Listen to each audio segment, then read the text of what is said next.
আসসালামু আলাইকুম। আজকে আমরা কচু তুলতে আসছি। কচুর ছড়া দিয়ে মাছ দিয়ে রান্না করা হবে আজকে। পাহাড়ি এলাকায় জন্ম হইলে, পাহাড়ি এলাকায় বাড়ি হইলে এরকম তাজা তাজা তরকারি তুলে খাওয়া যায়।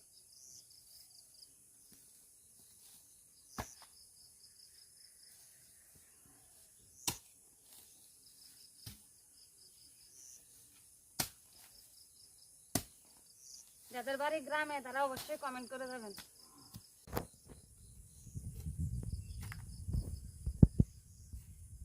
আপনারা তো অনেক কিছুই ভাইরাল করেন, তাহলে আমাদের এই ভিডিওটা ভাইরাল করে দিয়েন। সাথে পাহাড়ি এলাকার প্রাকৃতিক দৃশ্য, সাথে কচু তোলার ভিডিও। আর এই ছড়া কচু কার কার পছন্দ সেটা বলে যাবেন কমেন্টে। আমরা নিকাপ করে ভিডিও করি তো এই ভিডিও ভাইরাল হবে না, কেউ পছন্দ করবে না। যদি অর্ধনগ্ন হয়ে ভিডিও বানাতাম তাহলে সবাই পছন্দ করতো, সবাই প্রমোট করতো। দেখি কে কে আমাদের এই ভিডিও পছন্দ করে আজকে দেখা যাবে। আমাদের পাহাড়ি এলাকায় মানে পার্বত্য জেলায় বাড়ি হওয়ার সুবাদে ছোটোবেলা থেকে আমরা দেখে আসছি আমার আব্বু প্রচুর তরকারি করতো। আদা, কচু, হলুদ, বিভিন্ন সবজি, শাক এসব করতো।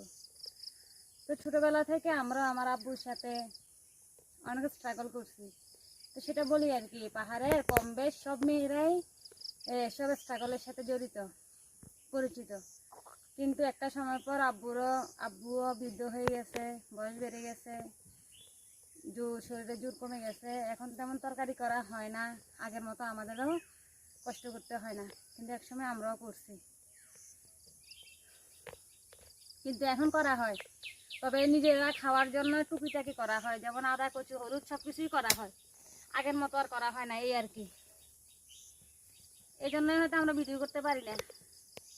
তারপরে যতটুকু সম্ভব আপনাদেরকে দেখানোর চেষ্টা করি আর কি, আমাদের পাহাড়ি ভিউ, আমাদের পাহাড়ের জীবন, আমাদের পাহাড়ি তরকারি, এই আর কি।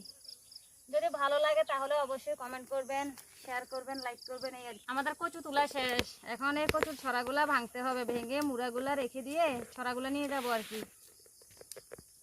মুড়াগুলা কিন্তু খাওয়া যায়, কিন্তু ছড়া খাই, মুড়াটা খাই না তেমন। মুড়াটাও ভালো করে রান্না করলে অনেক মজা হয়, ছোটবেলায় প্রচুর খাইতাম। এই কচুর ছড়া কিন্তু সিদ্ধ করে খাওয়া যায়।